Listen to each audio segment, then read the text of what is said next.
अस्सलाम वालेकुम। आप देख रहे हैं जॉन कश्मीर टीवी।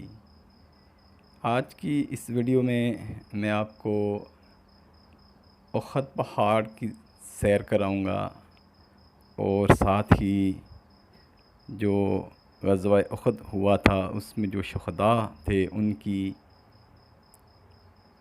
आखिरी आरामगाहें जो उनकी ज़ियारत करवाऊंगा। तो जो सामने जो है ये उहद का पहाड़ है और ये जो मैदान है सारा, यहाँ पे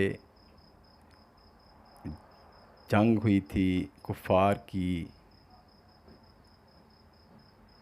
मुसलमानों के साथ।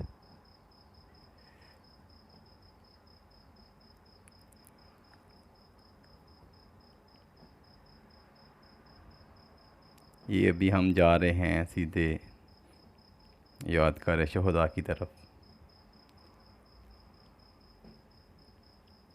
ये सामने जो चबूतरा नज़र आ रहा है इसके अंदर शुहदा की कब्रें हैं। ये जो सामने है, जी हाँ, ये बिल्कुल जो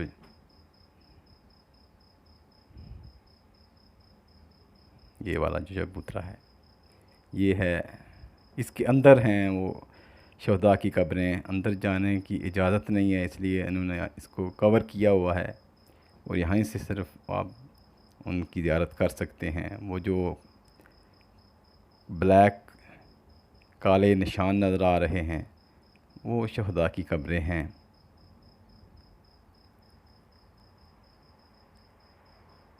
72 शुहदा जो शहीद हुए इस जंग में, उनकी ये आरामगाहें हैं।